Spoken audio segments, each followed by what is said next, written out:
खुलुमबाय आं नैबे समाव आंनि मिस्टार गामसा नायगिरि गासै रायजो राजा नोंथांमोनखौ आङो अननाय आरो खुलुमनाय जासिहरग्रोबाय।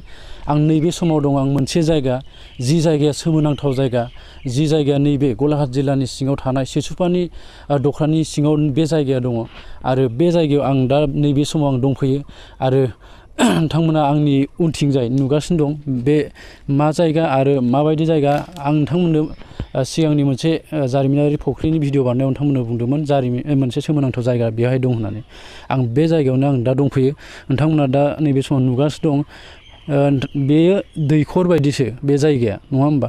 बे दैखर बायदि बियो आरो बिनि सोरगिदिं माने इथा, सिगां गोदो गोदायनि माने इथाजों बुंफबजोबनानै दं गासैबो बे नुथाया, बे जायगाया।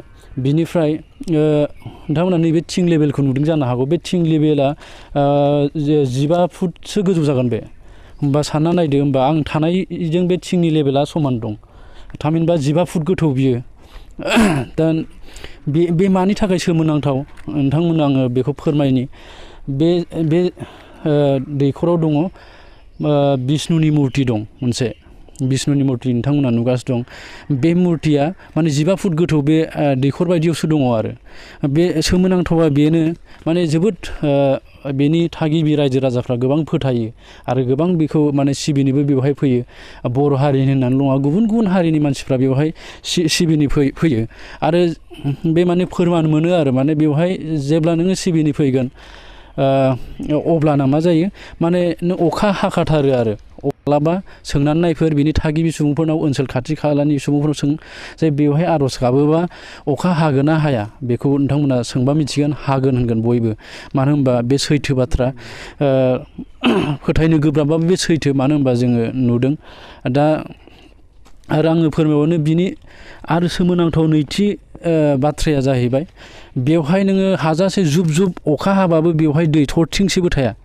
बेबो मोनसे सोमोनांथाव। बेवहाय बेथ' दैखर बायदि, बेवहाय माने दै थाथारनांगौ आरो जुदि जों ओरैनो जोङो सरासनस्रायै नायोब्ला बेवहाय दै थाथारनांगौ। नाथाय बेवहाय हाजासे जुब जुब अखा हाब्लाबो दैया दान्दिसेनि उनावनो माने गोमालाङो आरो बा गोमोरलाङो आरो बे मोनसे सोमोनांथाव। नोंथांमोना नायदो बिनि सोरगिदिं थासारि। बे गोबां बोसोर बियो बुंनो थाङोबा बियो सिगांनि माने कसारि राजा समनिनो जागोन बियो, मानो होनबा बिनि सानजायावनो कसारि राजा तुलाराम सान्थ्रि गाहाया जावलांनाय बे बिष्णु फुख्रिया दङ आरो नैबे जायगाया बिष्णुपुर होननाय गामियाव दङ। नोंथांमोननो आं फोरमायबाय बे बिष्णुपुर होनो बे गामिखौ, बे गामियावनो बे बिष्णु मुर्तिया दङ आरो बे दैखरावसो दङ।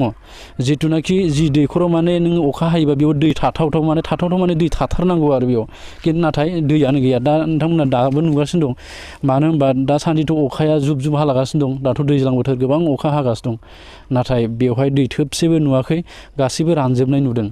दा नैबे माखासे बेयाव अन्थाइनि खाम्फाफोर दङ, बेबो सिगां समनिनो।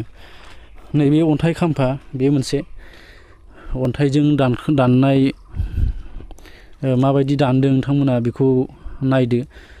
गोबां माने जि बुस्थुआ मानि थाखाय माबोरै दानदों बेखौ जोङो दा माने हमदांनो हानाया एसे गोब्राब जायो। नैबेखौ दंफांखौ दिन्थिनि। नैबे दंफाङा बहुद बोसोर जाबाय। बे दंफाङा भिलु दंफां होनो बेखौ, गोबां बोसोर जाबाय। दा माने गोबां मानसिफ्रानो बेयाव फैयो। बे सोरबा माने गोसो थोलायनाय मानसिफ्रा बेवहाय फैयो जानांगौ, मानो होनबा गाव गावनि मोजां मोननायनि माखासे नामफोरखौ बेवहाय लिरनानै बिदिनो गालाङो दानख' सिगाङाव गोबां लिरनाय दंमोन, माखासे बे बिगुरा माबा जानानै दंफांनि बेदलाबनानै माखासे गैया जाबाय। नैबेफोर दंलाबायोमोन, नाम दंलाबायोमोन। माने बेवहाय फैयो, माने बिसास दं नालाय, फोथायनाय दङ। बेनि सोरगिदिं थासारिखौ दिन्थिनि आं। बे गासैबो माने इथा गोजा। बे इथाया माने गोजौ साइडआव गासैबो इथा गोजा आरो बेनि गेजेरावनो दैखर बायदि जानानै दङ आरो सोरगिदिं मा दङ, बिफां लाइफां दंजोबो। बिफां लाइफां माने थाइजौ बिफां, बिदिनो गुबुन गुबुन बायदिसिना बिफां लाइफां दङ। ओमफ्राय नैबे बिफाङा सबसे गोजामसिन बिफां आरो बेखौ जोङो उन्दैनिफ्राय नुदों आरो जोंनि उन्दैनि सिगांनिफ्रायनो बे दङ। दा नोंथांमोना आं बेखौ दिन्थिबाय। आरो मोनसे दङ, मोनसे अन्थाइ गानाय बायदि दङ बेनि खाथियावनो, नोंथांमोना आं बेखौबो दिन्थिदों। जिथु दै गलांग्रा बायदि दङ, खोब सम्भब बे आधा गैला बेवहाय।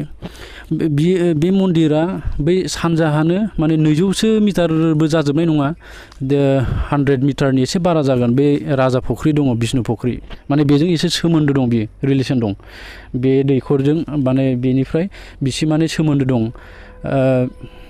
मानो होनबा बिनि सोनाबावनो बे मन्दिरा दं मन्दिर बादि जेराव बे मुर्ति दं बे हाखर बायदिथार माने दैखरानो बियो नाथाय हाजासे जुब जुब अखा हाबाबो बेवहाय दैया थोबसेबो नुनो मोना बा थाया दा बे थासारिखौ नोंथांमोननो आङो बे समाव आङो दिन्थिबाय जायखिजाया नोंथांमोना जुदि गलाघाट जिल्लानि बे सिजुपानियाव जुदि फैयोब्ला नैबे बिष्णुपुरनि नैबे दैखराव थानाय नैबे बिष्णु मुर्तिखौ नायलांनो दाबाव आरो फुजिलांनो दाबाव आङो नोंथांमोननो बेखिनियाव बेखौनो आङो फोरमायबाय जारिमिनारि बे मोनसे दैखर जि दैखरा माने सोमोनांथाव बेवहाय माखासे सान्थौ हाबनानै दं जिखुनुखि जोङो साननानैबो बुजिनानैबो मोननो एसे गोब्राब जायो बिनि सिङाव मा दं मा गैया जों बेखौ दासिमबो फोरमायजोबनो हाया गोबां मानसियानो बेखौ नायलांबाय नाथाय दासिमबो बिनि रिजाल्टखौ मोनाखै फिथाइखौ मानि थाखाय दैया थाया बेवहाय बा मानि थाखाय बेवहाय आर'ज गाबफैबानो जुब जुब अखा हायो जानो हागौ जेरावनाखि बे बिष्णु मुर्ति थानायखायसो बे ओनसोलाव दासिमबो